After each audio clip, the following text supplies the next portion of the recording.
दोस्तों पिछले कुछ दिनों में मिडिल ईस्ट में कई बड़ी घटनाएं हुई है। खास तौर पर कतर पर इजराइल के कथित हमले ने पूरे अरब जगत को हिलाकर रख दिया है। इस हमले ने अरब मुल्कों को एक ऐसी सच्चाई से रूबरू कराया जिसे कि वे शायद अब तक अनदेखा कर रहे थे। इजराइल जिसने कि हमेशा द ग्रेट इजराइल का ख्वाब देखा और अरब मुल्कों की जमीन हड़पने की कोशिश की, अब उसी इजराइल को एक नई चुनौती का सामना करना पड़ रहा है। दोस्तों 13 सितंबर 2025 को इजराइल के एक अखबार द टाइम्स ऑफ इजराइल ने एक ऐसी खबर छापी जिसने कि इजराइल की बेचैनी को साफ जाहिर कर दिया। इस खबर की हेडलाइन थी कि अब अरब मुल्क एक झंडे के नीचे आ रहे हैं। मिस्र ने नाटो की तर्ज पर एक अरब जॉइंट फोर्स का ब्लूप्रिंट तैयार किया है। इस फोर्स का मकसद साफ है कि अगर किसी एक अरब मुल्क पर हमला हुआ तो उसे पूरे अरब जगत पर हमला माना जाएगा। दोस्तों मिस्र के राष्ट्रपति अब्देल फतेह अल सीसी को इस फोर्स की कमान सौंपी गई है। मिस्र ने इसमें 20,000 सैनिक देने की पेशकश की है। इसके अलावा सऊदी अरब, यूएई, मोरक्को और अल्जीरिया जैसे देश भी इस फोर्स का हिस्सा होंगे। कमांड स्ट्रक्चर भी तैयार कर लिया गया है जिसमें कि पहला कमांड मिस्र के पास होगा, दूसरा सऊदी अरब और तीसरा अन्य खाड़ी देशों के पास होगा। दोस्तों जरा सोचिए, इजराइल जो हमेशा अरब मुल्कों को बांटकर अपनी ताकत बढ़ा रहा था, अब एक ऐसी फोर्स के सामने खड़ा है जो उसके द ग्रेट इजराइल के ख्वाब को चकनाचूर कर सकती है। और अगर इस फोर्स में फिलिस्तीन भी शामिल हो गया तो इजराइल की मुसीबतें और बढ़ जाएगी। लेकिन रुकिए जरा, कहानी अभी खत्म नहीं हुई है। इस पूरे घटनाक्रम में एक और बड़ा ट्विस्ट आया है। ईरान जो एक गैर अरब मुल्क है, उसने भी इस फोर्स को समर्थन देने का इशारा किया है। 13 सितंबर को ईरान की न्यूज एजेंसी ने एक बयान छापा जिसमें कि ईरान की सुप्रीम नेशन सिक्योरिटी काउंसिल के सेक्रेटरी अली लारजानी ने साफ कहा कि अब मीटिंगों का वक्त खत्म हो गया है। सभी मुस्लिम कंट्री को एक जॉइंट ऑपरेशन रूम बनाना होगा, यानी एक ऐसी फोर्स जो कि नाटो की तरह काम करेगी और इजराइल के बढ़ते पागलपन को रोकने की कोशिश करेगी। लारजानी ने यह भी कहा कि अगर मुस्लिम मुल्क ऐसा नहीं करते तो ये उनकी तबाही होगी। ये बयान उस वक्त आया जब कतर ने एक इमरजेंसी समिट बुलाई जिसमें कि अरब लीग और ऑर्गेनाइजेशन ऑफ इस्लामिक ओआईसी के सदस्य शामिल हुए। इस समिट में ईरान के राष्ट्रपति भी मौजूद थे। एजेंडा साफ था कि कतर पर इजराइल का हमला और फिलिस्तीनियों पर हो रहे जुल्म, इन पर चर्चा की गई थी। अब जरा सोचिए, अगर इस फोर्स में ईरान जैसे गैर अरब मुल्क शामिल हो गए तो ये सिर्फ अरब नाटो नहीं बल्कि एक इस्लामिक नाटो बन सकता है। और अगर ऐसा हुआ तो पाकिस्तान जैसी न्यूक्लियर ताकत भी इसमें शामिल हो सकती है। इससे इजराइल की नींद उड़ना लाजमी है। दोस्तों इस पूरी कहानी की शुरुआत तब हुई जब इजराइल ने कतर पर हमला कर दिया। इस हमले ने न सिर्फ अरब मुल्कों को झंझोर कर रख दिया बल्कि उनकी आंखें भी खोल दी।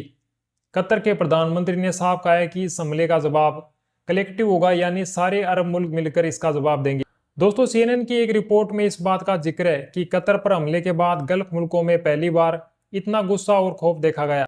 दोस्तों यूएई के राष्ट्रपति मोहम्मद बिन जायद हमले के 24 घंटे के अंदर दोहा पहुंच गए। इसके बाद वो बहरीन और ओमान गए ताकि गल्फ मुल्क एक जॉइंट ऑपरेशन तैयार कर सके इजराइल के खिलाफ। सीएनएन ने यह भी बताया कि गल्फ मुल्क अपनी पुरानी पेंसुएला शील्ड फोर्स को फिर से एक्टिव करने की सोच रहे हैं। ये फोर्स 1980 में बनाई गई थी और अब इसे और ताकतवर बनाने की बात हो रही है। इसमें एयर डिफेंस और मिसाइल डिफेंस सिस्टम भी शामिल होंगे। वहीं दोस्तों कतर ने इस हमले के खिलाफ यूनाइटेड नेशन में एक प्रस्ताव पारित किया है जिसमें कि इजराइल की कड़ी निंदा की गई है। ये एक बड़ा कदम था। इसके अलावा अरब मुल्क अपने तेल और गैस की ताकत को इजराइल और उसके समर्थक के खिलाफ आर्थिक हथियार के तौर पर इस्तेमाल करने की सोच रहे हैं। वहीं दोस्तों 12 सितंबर 2025 को यूनाइटेड नेशन में एक ऐतिहासिक वोटिंग हुई। इस वोटिंग में 142 देशों ने फिलिस्तीन को एक स्वतंत्र और खुद मुख्तार मुल्क के तौर पर मान्यता देने की ओर वोट दिए। इसे न्यूयॉर्क डिक्लेरेशन का नाम दिया गया। इस प्रस्ताव को फ्रांस और सऊदी अरब ने भी पेश किया। खास बात दोस्तों ये है कि भारत भी उन 142 मुल्कों में शामिल था जिसने कि फिलिस्तीन के पक्ष में वोट दिया। ये भारत के लिए गर्व की बात है। लेकिन दूसरी तरफ इजराइल और अमेरिका पूरी तरह अकेले पड़ गए हैं। जिन 12 देशों ने इस प्रस्ताव के खिलाफ वोट दिया उनमें अमेरिका, इजराइल, अर्जेंटीना, हंगरी और कुछ छोटे छोटे देश शामिल थे, जिनमें ज्यादातर वो देश शामिल थे जो कि अमेरिका के आर्थिक सहारे पर चलते हैं। इस वोटिंग ने साफ कर दिया कि दुनिया अब इजराइल और अमेरिका के साथ नहीं है। इजराइल का वो दावा जिसमें कि वो कहता है कि फिलिस्तीन जैसी कोई चीज नहीं होगी, अब पूरी तरह खोखला साबित हो रहा है। दोस्तों अरब मुल्कों के हुक्मरान भले ही पहले से इजराइल के साथ समझौते कर रहे हो, लेकिन अरब की जनता अब बिल्कुल इजराइल के खिलाफ है कतर की सड़कों पर लोग निकल आए हैं। दोहा में इजराइल के खिलाफ जबरदस्त प्रदर्शन हो रहे हैं। ये प्रदर्शन दिखाते हैं कि अरब की आवाम अब बर्दाश्त करने को तैयार नहीं है। सऊदी अरब के विदेश मंत्री ने भी गुस्से में कहा कि फिलिस्तीन का एक भी इंसान अपनी जमीन पर छोड़कर नहीं जाएगा। ये गुस्सा अब हर मुल्क में दिख रहा है। जॉर्डन, मिस्र, यूएई और यहाँ तक कि तुर्की भी इजराइल की कड़ी निंदा कर रहा है। वहीं दोस्तों, मिस्र ने साफ कह दिया कि अगर इजराइल उसके देश पर हमला करेगा तो वह इसे युद्ध की घोषणा मानेगा। मिस्र की इंटेलिजेंस ने पहले ही इजराइल के एक हमले की साजिश को नाकाम कर दिया था, जिसमें कि वो कायरा में हमास के नेताओं को निशाना बनाने वाला था। दोस्तों, इस पूरे खेल में अमेरिका की भूमिका भी कम दिलचस्प नहीं है। एक तरफ अमेरिका इजराइल को हर तरीके से मदद दे रहा है, हथियार, पैसे और सैन्य समर्थन दे रहा है। दूसरी तरफ वो ये दिखाने की कोशिश कर रहा है कि वो इजराइल से नाराज है। अमेरिकी मीडिया जैसे CNN में खबरें चल रही है कि डोनाल्ड ट्रंप नेतन्याहू से नाराज है क्योंकि वो बार बार सीज फायर की कोशिश को बर्बाद कर रहे हैं। लेकिन दोस्तों, ये सब एक नाटक है। अगर अमेरिका सचमुच इजराइल से नाराज होता तो वह उसकी आर्थिक और सैन्य मदद बंद कर देता, लेकिन ऐसा नहीं हो रहा है। अरब मुल्कों को भी अब ये बात समझ में आ रही है कि अमेरिका पर भरोसा नहीं किया जा सकता। कतर पर हमले के दौरान अमेरिका के रडार और air defence system switch off थे। ये अपने आप में एक बड़ा सवाल उठाता है। अगर कतर जैसे मुल्क, जहां अमेरिका का सबसे बड़ा आर्मी बेस, वहां ऐसा हो सकता है तो बाकी अरब मुल्कों का क्या होगा। दोस्तों, मिडिल ईस्ट में जो हलचल मची है वह अब रुकने का नाम नहीं ले रही है। अरब मुल्कों ने अब समझ लिया है कि इजराइल से दोस्ती का मतलब है वो एक ऐसा सांप जो कि मौका मिलते ही डस लेगा। इसलिए वो अपनी ताकत बढ़ाने की दिशा में काम कर रहे हैं। अगर ये फोर्स बन गई तो इजराइल के लिए मिडिल ईस्ट में टिकना मुश्किल हो जाएगा। अगर ईरान और पाकिस्तान जैसे मुल्क इस फोर्स में शामिल हुए तो ये एक इस्लामिक नाटो बन सकता है, जो इजराइल और अमेरिका के खिलाफ बड़ा खतरा होगा। अरब मुल्क अपने तेल और गैस की ताकत का इस्तेमाल इजराइल और उसके समर्थक देशों के खिलाफ कर सकते हैं। अरब मुल्कों की जनता अब अपने हुक्मरानों पर दबाव डाल रही है कि वो इजराइल के साथ किसी भी तरह का समझौता ना करे। वहीं दोस्तों, इजराइल के प्रधानमंत्री नेतन्याहू इस वक्त चारों तरफ से घिरे हुए हैं। घर के अंदर उनके अपने लोग उन्हें बेवकूफ़ी भरे फैसलों के लिए गालियां दे रहे हैं। बाहरी दुनिया उनकी निंदा कर रही है।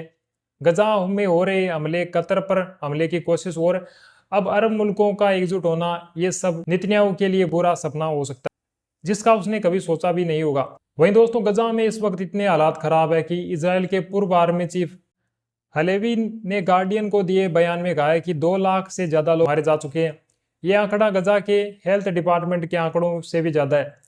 फिर भी इजराइल और अमेरिका इसे जेनोसाइड मानने को तैयार नहीं है। दोस्तों, इस पूरे घटनाक्रम में भारत की भूमिका भी सराहनीय है। यूनाइटेड नेशन में भारत ने फिलिस्तीन के पक्ष में वोट देकर साबित कर दिया कि वो हक और इंसाफ के साथ खड़ा है। भले ही देश के अंदर गजा को लेकर कुछ लोग बवाल मचाते हैं, लेकिन अंतर्राष्ट्रीय मंच पर भारत ने सही स्टैंड लिया है। दोस्तों, मिडिल ईस्ट में जो हो रहा है वो एक क्षेत्रीय मसला नहीं है, ये पूरी दुनिया की भू रणनीति को बदल सकता है। अगर मुल्कों का एकजुट होना, एक नई फोर्स का उभरना और इजराइल अमेरिका का अकेला पड़ना, ये सब बड़े बदलाव के संकेत दिख रहे हैं। क्या ये अब अरब नाटो बन गया है? क्या ईरान और पाकिस्तान इसमें शामिल होंगे? क्या अरब मुल्क अपने तेल और गैस की ताकत का इस्तेमाल करेंगे? और सबसे बड़ा सवाल, क्या इजराइल का, द ग्रेट इजराइल का सपना अब टूटने वाला है? इन सवालों के जवाब आने वाले दिनों में मिल सकते हैं। तो दोस्तों, आप क्या सोचते हैं इस बारे में? अपनी राय हमें ज़रूर कमेंट बॉक्स में बताएं। और अगर आपको ये जानकारी पसंद आई तो हमारे चैनल को सब्सक्राइब करें, वीडियो को लाइक करें। धन्यवाद।